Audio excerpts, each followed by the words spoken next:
नमो रे वा नमो रे वा नमो रे वा नमो रे वा। सभी लोग गाएं। नमो रे वा नमो रे वा नमो माता नमो माता नमो रे वा नमो माता नमो माता।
शंकर भगवान की कहा कि ब्रह्मा के पुत्र हैं अत्रि।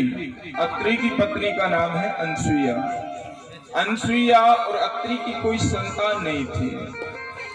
एक दिन अनसुईया माता और अत्रि शयन कर रहे थे। उसी समय उन्होंने देखा क्या कि हमारे सपने में ब्रह्मा विष्णु महेश तीनों आए हुए हैं। नर्मदा महापुराण में अन्यत्र कथा है और जो आप लोगों ने श्रवण करके रखी कि नारद द्वारा सती की परीक्षा हुई थी वो अलग है। इधर ब्रह्मा विष्णु महेश तीनों आए हैं सपने में। तो अत्रि मुनि से अनसुईया माता कहने लगी कि हे स्वामी, हमें कोई संतान नहीं है, कोई संतान हमारे बस की नहीं है। क्या विधाता ने हमारे योग में, हमारी कुंडली में, हमारे जन्म में क्या संतान की रचना नहीं लिखी है? क्या संतान नहीं होगी? तब अत्रि मुनि बोले कि हे देवी, मैं अति गूढ़ विषय में आपके समक्ष रख रहा हूं। अत्रि जी कहते हैं, देवी, जिस व्यक्ति की संतान नहीं होती है उसे पुन्नाम नरक में जाना पड़ता है। और जिस व्यक्ति की संतान नहीं होती है उसके पुरखा उससे नाराज रहते हैं, वो पितृ ऋण का भागी होता है। जो निपुत्र है उसको हजारों वर्षों तक नरक में ही भोगना पड़ता है, नरक में ही सड़ता है। हे देवी, मुझे भी नहीं पता, हम तो यज्ञ तप पूजन भजन करते रहते हैं, लेकिन न जाने विधाता की क्या इच्छा है, परमात्मा क्या करना चाहते हैं, हमें कोई पता नहीं। अनसुईया ने कहा कि ऐसे कैसे हो सकता है स्वामी, मैं क्या करूं, कहां जाऊं, किस प्रकार से हमें संतान की प्राप्ति होगी, आप कृपा करके बताइए, हम आपके चरणों में निवेदित करते हैं। उसी समय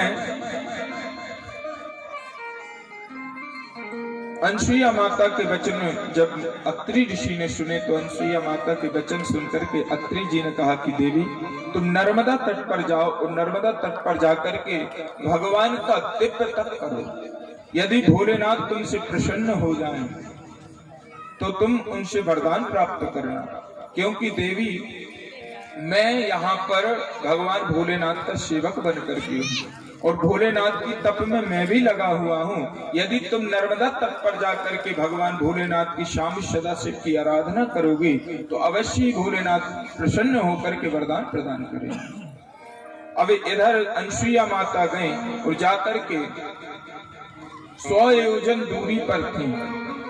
तो कहते हैं कि जो व्यक्ति 100 योजन दूरी से भी यदि नर्मदे हर नर्मदे हर नर्मदे हर का जाप करता है दिन रात, तो उसे नर्मदा स्नान करने का फल तुरंत प्राप्त हो जाता है। यह नर्मदा मैया की महिमा है। 100 योजन दूरी पर भी अनसुईया माता रही।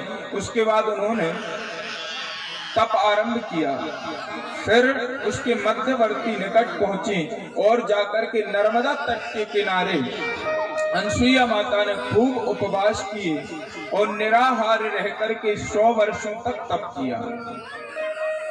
कभी वायु भक्षण करती हैं, 9 दिन तक वायु का पान करती हैं। उसके बाद में 18 दिन के बाद में जल का पान करते हैं। 50 दिन जब व्यतीत होते हैं तब पत्तों को खाते हैं। इतनी कठोर दिव्य 100 वर्षों तक उन्होंने तप किया।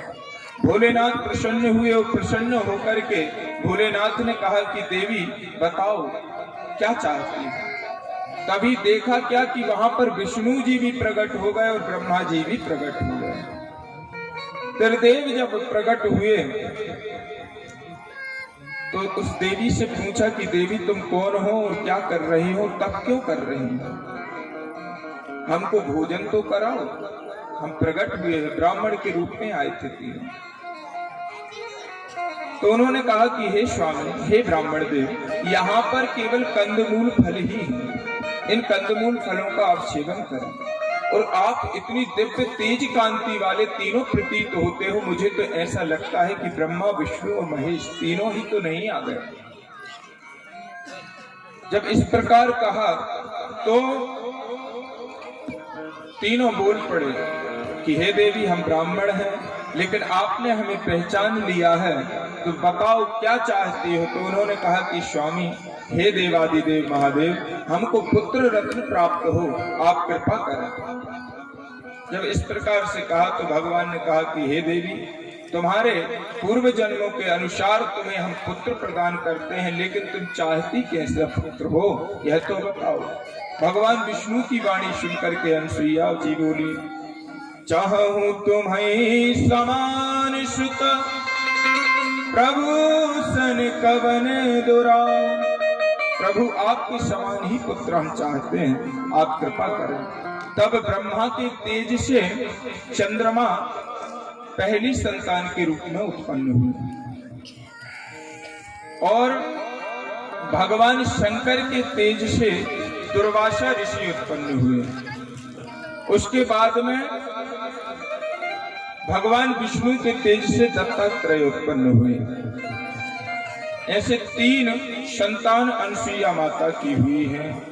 बोले अनसुईया मैया की जय हो। और एक कथा और आती है कि नारद जी से त्रिदेवियों ने पूछा कि बताओ पृथ्वी पर ऐसी कौन सी सती है जो कि अपने पातिव्रत धर्म का पालन करती है। नारद जी ने कहा कि मैं क्या वर्णन करूं, अनसुईया के बराबर कोई भी सती नहीं। जब इस प्रकार कहा तो त्रिदेवी रुष्ट हो गई और अपने पतियों के पास जाकर के बोली कि जाओ तुम परीक्षा ले। अनसुईया जी की परीक्षा लेने के लिए गई और तीनों देवों ने कहा कि निर्वस्त्र होकर के हमें भोजन परोसो। तो इन्होंने जल के छींटे मारे, पतिव्रता धर्म के अनुसार छोटे छोटे तीनों बालक हो गए। हो माता अनसुईया ने डार दियो पालना, झूल रहे 3 देव बन करके लालना। झूल रहे 3 देव बन करके लालना। झूल रहे 3 देव बन करके लालना। झूल रहे 3 देव बन करके लालना। माता अनसुईया ने डाल दियो पालना। माता अनसुईया ने डाल दियो पालना। झूल रहे 3 देव बन करके लालना। झूल रहे 3 देव बन करके लालना। झूल रहे 3 देव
परीक्षा ली। तीनों देवियां आई, किसी ने ब्रह्मा को उठाया, किसी ने विष्णु को, किसी ने शंकर जी को, अलग अलग उठा लिया।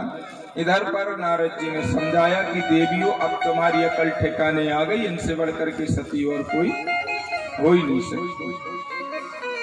और इधर पर भगवान तीनों ने आशीर्वाद दिया है। चंद्रमा, दुर्वासा और दत्तात्रेय प्रकट हुए हैं इनकी संतान बनकर के।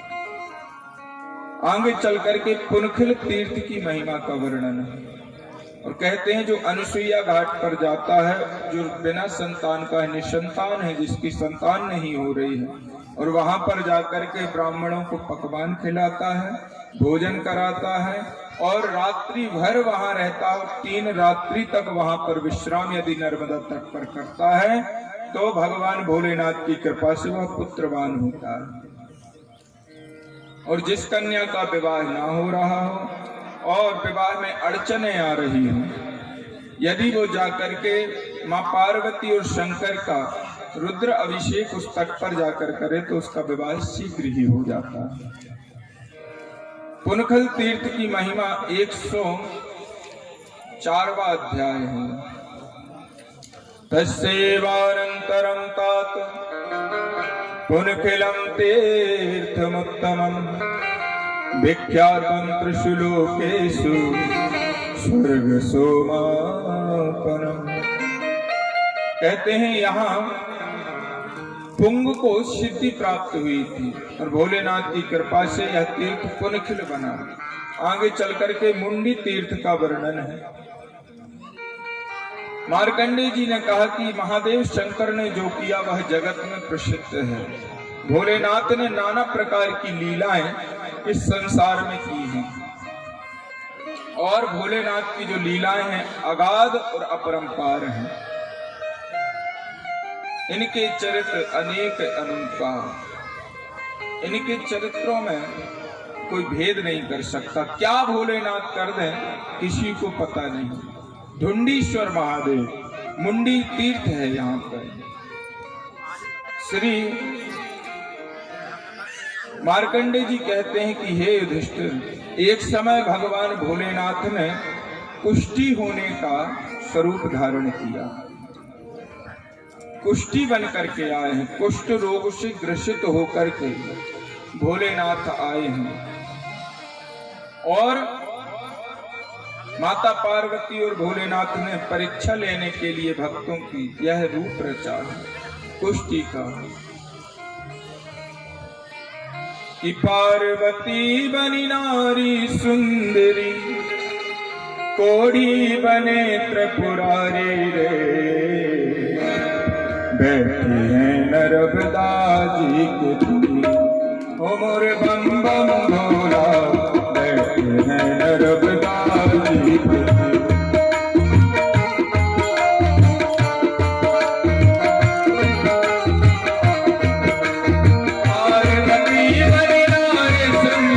पार्वती बनी नारी सुंदरी, कोड़ी बने त्रिपुरारी रे, बैठी हैं नर्मदा जी के तीर, मोर बम बम भोला, बैठी हैं नर्मदा जी के तीर।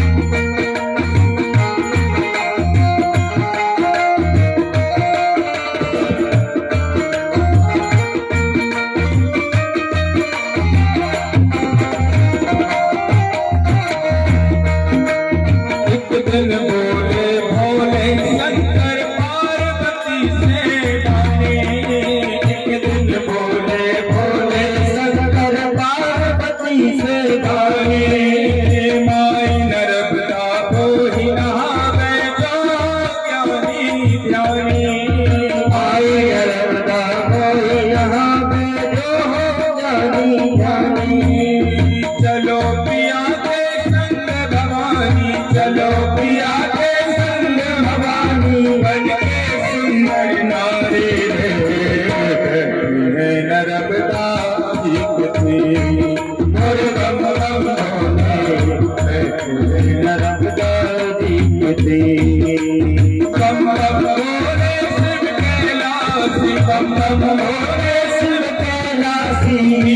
अंगार खिलारी रे धरती नर्मदा सीखती और बम बम भोला नर्मदा सीखती।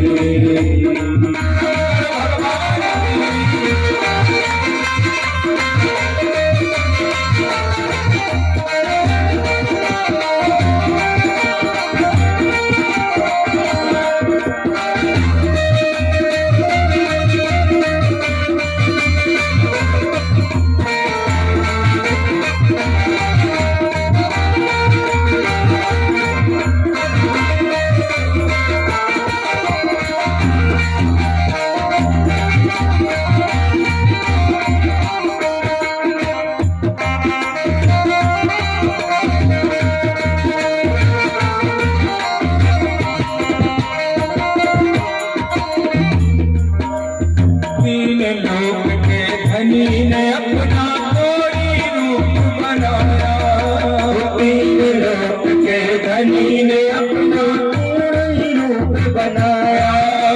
तन पे लगे भिनकने मत्ती लगे विरोधी काया, तन पे लगे भिनकने मत्ती लगे विरोधी काया। बेचना डुलावे बैठी बाबा जी की नारे रे नर्मदा सीखती और बम बम नर्मदा सीखती। हर हर भोले शिव कैलाश, हर हर भोले शिव कैलाश, बम बम भोले शिव कैलाश, बम बम भोले शिव कैलाश। लीला नर्मदा सीखती और बम बम भोला नर्मदा सीखती। नर्मदा पानी सेवा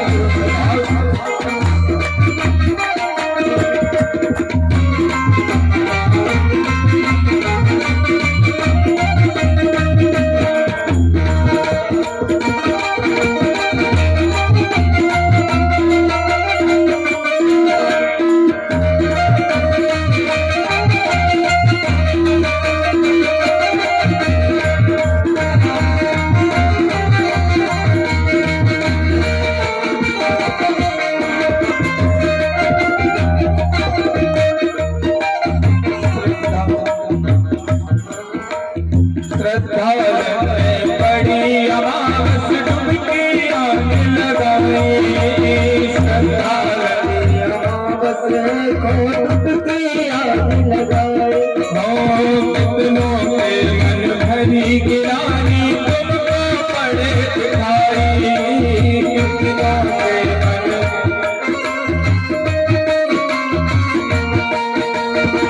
मन ललचेगा तो देखे कितने अत्याचारी करते हैं नर्मदा सीखती और बम बम भोला नर्मदा सीखती और बम बम भोला नर्मदा सीखती। 80 वर्ष का बूढ़ा साधु रहा नर्मदा आया, 80 वर्ष का बूढ़ा साधु रहा नर्मदा आया। अपने रंग के बांस पे भर के जल से कमंडल लाया,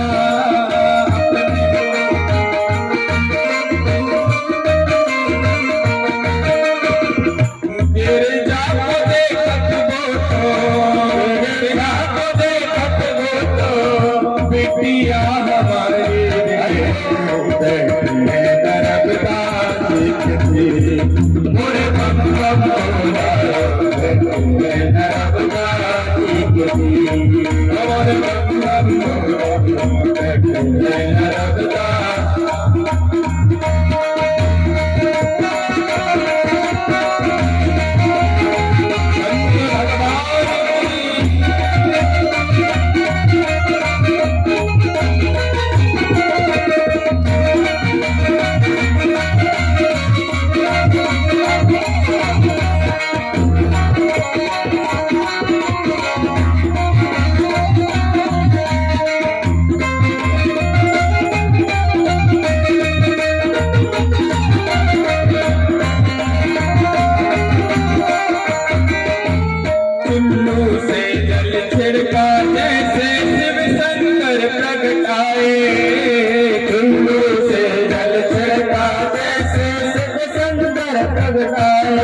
बूढ़े साधु को शिव शंकर अपना रूप दिखाए, बूढ़े को शिव शंकर अपना रूप दिखाए। बिंदु देव कैसी है जान, बिंदु देव कैसी है जान, कलयुग की बलिहारी रहे। नर्मदा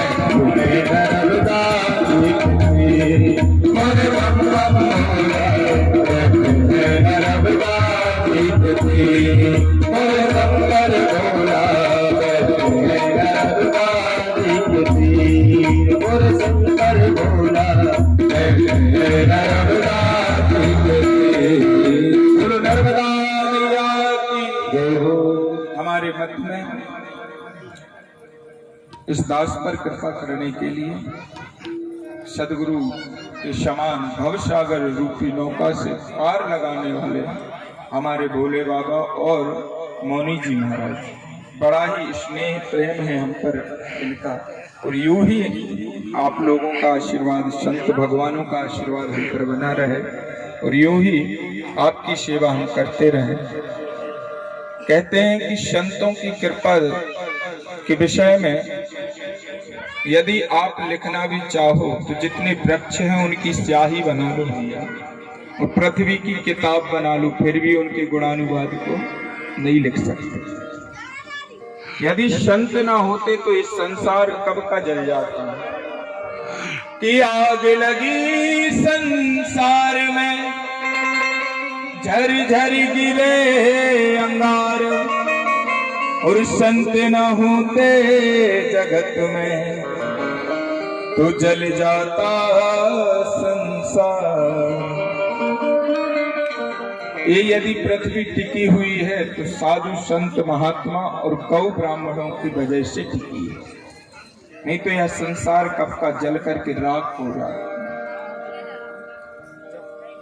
और संतों का संग बिना हरि की कृपा से मिल नहीं सकता, क्योंकि जिनके ग्रह पावन भय संत पधारे आज। यदि आप संत के पास में जाओगे तो पुण्य की बात है, और यदि संत आपके द्वार पर आ जाए तो महापुण्य की बात है। बोलो संत भगवान की जरा तालियों से स्वागत कीजिए।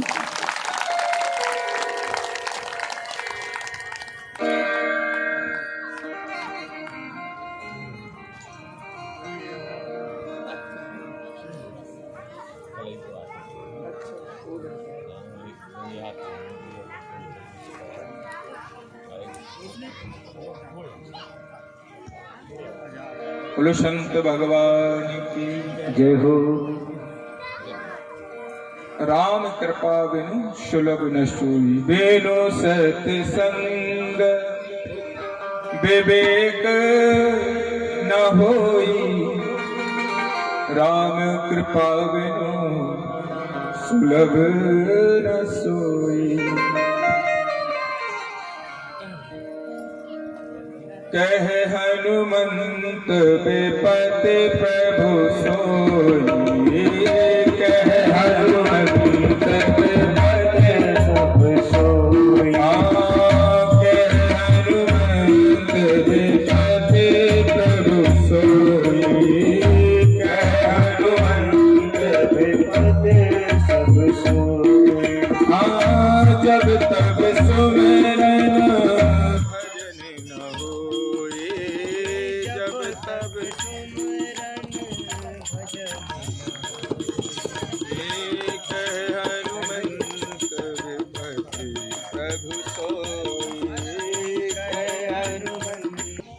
और भावपूर्ण इनका शरीर था, कीड़ों से युक्त चर्म रोगी हुए थे।